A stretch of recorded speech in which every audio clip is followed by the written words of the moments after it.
So their food here, the few that I've eaten their food here, I don't really like it. It doesn't really taste good to me.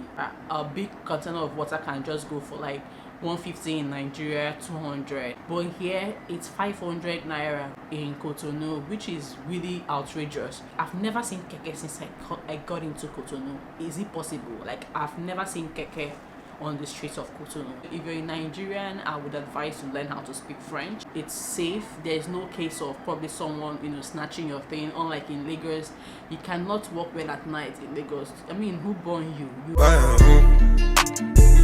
I'm the highest in the room. Hey guys, what's good? I hope my hair and everything is all lit. So guys, this is such a relaxing video, honestly. My name is Narichi. If this is your first time of being on my channel, kindly hit the subscribe button, turn on the notification bell close to you so that we get more of my videos. If this is not your first time, you're welcome back to my channel. So today is the last day I'm gonna be spending in Cotonou, making it like the 7th day. So that's the correct English. So my intent was spending a week here in Cotonou, which I have succeeded in doing by God's grace. When you see this, know that today was the last day I spent in Cotonou, and it's just okay for me to film this video. From the title, you already know I'm going to be talking about the cost of living in Cotonou, and literally just every single thing in Cotonou that you need to know in case you want to come here. And I'm comparing it to Lagos, comparing to Nigeria precisely because that's where I've been to. I'm sorry if you're hearing any noise. My fan is on because I can't afford being sweaty right in this video. So I have my notes, I have everything written down. So I'm going to be talking about everything but ranging from electricity, water, their money, their means of livelihood, cost, the transportation, food, weather, everything literally. Cotonou is a good place for you to visit. It's nice, it's chilled, it's cool, it's very neat, and they don't have a lot of population here, as unlike Nigeria or Lagos precisely that has lots of population. They just don't have, because if you're walking on the streets, actually you see how empty the streets are. And I don't mean literally just at night people, I mean in the daytime, in the early morning of Monday when people are rushing to work and everything. You hardly see it here in Cotonou. There's no sort of traffic here. The road system is perfect. Everything just works well here. But I think the government works well here, really. So yeah, security is good here, right? I mean, as early as 11, 12, 1 a.m. I look through my hotel window and you see people still walking around and lights everywhere. It's safe. There's no case of probably someone snatching your thing. Unlike in Lagos, you cannot walk well at night in Lagos. I mean, who born you? You need to know what you're going to do at night for you to even go with your phone. But here, nothing like that happens here. Then here too, electricity, guys, there is 247 lights here in Cotonou, right? You don't need to bother about charging your phone or anything. As I'm speaking to you right now, since I came into this place, they have never taken the light even for 1 second, right? There is always light 247 here, which is just totally perfect. So talking about their money as well, before now I heard that a 1,000 naira in Nigerian currency was equivalent to their 100 naira, right? So things were really affordable and cool. But now a 1,000 is approximately their 1,000 here. So you can imagine the inflation, and you can imagine how expensive things here are. Say for example, water. A big container of water can just go for like 150 in Nigeria, 200. If it's not in a hotel, I mean in a normal mall, in a normal shop. But here it's 500 naira, right? 500 naira in Cotonou, which is really outrageous, right? And then another thing too is their water. I mean, in my hotel, I can count how many times their water stops running, right? Like they said that they don't have water here in Cotonou, right? I think that's one thing we have in Nigeria.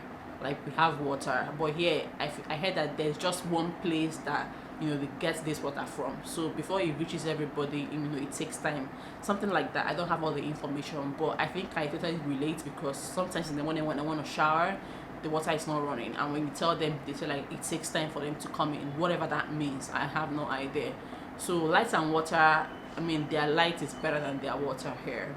So another thing I have here is the mode of transportation. The mode of transportation here, they have they said that most people here have cars. Another thing I noticed is that there are no really luxury, exotic, big cars here in Cotonou, unlike in Nigeria, Lagos, that you within few minutes you're seeing a Rolls Royce or you're seeing a very cute, car. But here they just like little small basic cars they have here. And I feel like their cars here are more affordable, right? And then the second mode of transportation is bike. They call it keke now. Almost everywhere on the streets of Cotonou there is bike. I've never seen keke since I got into Cotonou. Is it possible? Like, I've never seen keke on the streets of Cotonou. Although my cousin was saying that the place I was in is like a tush and big area, reasons why I haven't seen keke. But there's some areas in Cotonou that are keke, which could be true, because I couldn't have possibly gone to all the areas in Cotonou. But so far, since I've been here the past 7 days, I've never seen keke here, which is very weird compared to Nigeria, that every 2 seconds you're seeing keke. So their mode of transportation here is bike, right? Which also makes more sense, because I heard that they don't record a lot of accidents like in Nigeria, Lagos, that there are always bike accidents. So why, being that there are no much population here, their road system is good, you hardly see a pothole in Cotonou. Their road is just neat, clean everywhere, literally. So that is reasons why you hardly record accidents on bike. And then again, so all their bikers have their helmets. You can imagine a country that all their bikers wear helmets. Such a developed country, unlike Nigeria, something like that never happens or doesn't exist, literally. So housing system, I wasn't opportunity to visit some houses here to know how beautiful or what their infrastructure like, to know what their houses are like, or probably next time. But housing system, talk more of pricing, for you to rent a house. I feel like I don't really have all the information though. But my friend that I asked, she was meant to join me in this video but couldn't. So a place she stays, she's paying like 40,000 per month. Yeah, 40,000 per month, which I feel like it's okay.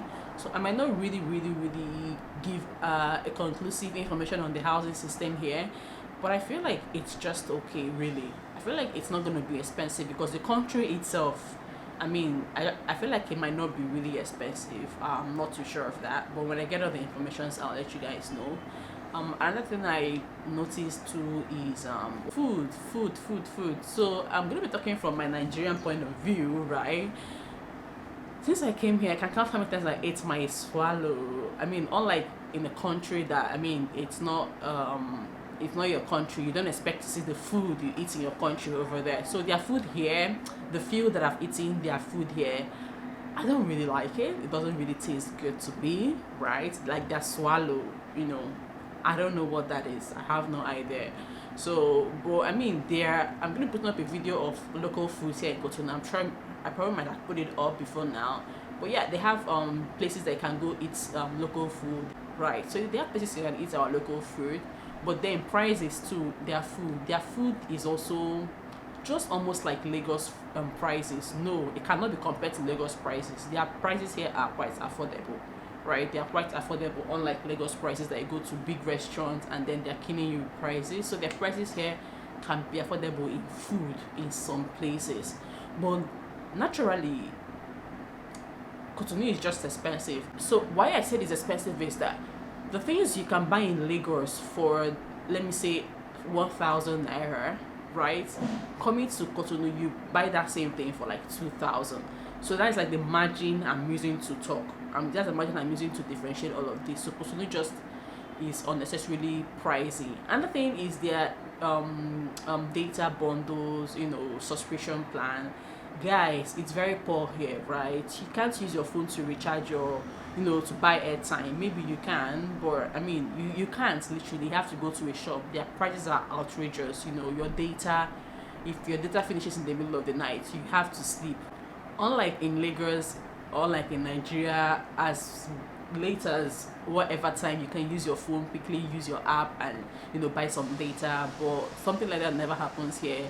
You have to wait till the next morning to go to a shop and buy your data and your airtime, which is a no-no for me. That part is very annoying. So imagine if your work is basically online and then you can't even do anything because it's not really easy to get data here. So another thing is language barrier. So if you're a Nigerian, I would advise to learn how to speak French, because most of these African countries are French speaking countries, and since I came here, it's been a little bit of a hassle communicating with them, you know, because they don't understand English. So I literally have to use my Google Translator to always just explain to them, this is what I mean, this is what I mean, right? So communication and language is just a barrier here in Cotonou. And then Cotonou is a very, very hot city. Like, the sun here cannot be compared to Lagos. Lagos, Nigeria has sun, but Cotonou here, every single day, it's sunny. It's sunny. I mean, my skin is, I can't even say it. My skin is it's just so sunny here in Cotonou. So it's really not too different from Nigeria to Lagos, down to like their drinks, you know, their drinks and everything. They really have, I mean, their drinks are different too. I remember when I was drinking Coke here in Cotonou, and a friend was like, is their Coke the same thing with ours? Yes, their Coke is the same thing with Nigerian Coke, literally. Tastes the same, really, there's no difference. But then they have different type of drinks. Like, the drinks you see in Nigeria is not the drinks you see here, where they have malt, they have Coke, they have soft, you know, Pepsi, Fanta, Mirinda, and all of that. But their what do they call these, energy drink and all the rest are quite different, right? And then business wise, so I really haven't seen, you know, in Lagos you have so many companies, or you know, and all of that. But here I feel like mostly what they deal with, or what they deal in, is more of business, you know, because so this is a place where people come to buy wares and goods and now resell it in other countries in Nigeria. So this is basically mostly the business that they do here, right? They sell all kinds of things affordable, and you know, resell it over there. Yeah, literally, that's just it about Cotonou. This place, they are friendly, really. You know, since I came here, I haven't really encountered any negative vibes or negative thing. Like in Lagos, you can be walking on the streets of Lagos, or you're a traveler, you're not from Nigeria, and you come into Lagos and you're looking for, you know, help or something. Lagos people don't have time to help you. They won't even smile at you. Everybody's busy in Lagos doing one thing or the other. They don't know who you are. But here in Cotonou, they always just want to help you. They want to translate. You know, they just want to help you. All of the people that met here are just so friendly. Trust me, down to the least person, they are so friendly, and I love that about them. So this place is a very good place. It's a place that I would like to come over again, right? Everything is soft here, soft life, as they say. But just have your money, because the things can just be outrageously expensive. And yeah, that's literally it. I don't know if I have any other thing I missed out that I would want to talk about. Oh yeah, like the transportation, as I said, the mode of transportation is it's bike, and then that bike is outrageously expensive. It's outrageously expensive. Small distance that can go you for 300, 400 naira, they call 1,000 Sepharas 2,000, which is crazy, really, which is crazy. But so far so good, really. So that is it about the cost of living and everything you need to know about here. So guys, we've come to the end of this video. I hope you enjoyed this video, and if you have anything, or if you're from Cotonou, or if you've been here before and there are points that I omitted, please drop it in the comment section so that we can all learn. So the aim of me doing this video is to also help people out there that are first-time travelers that might want to come to Cotonou. Watching this video might give you a little bit of insight on, you know, what to do, or you know, what Cotonou is like, really. So yeah, until I come your way next time, bye.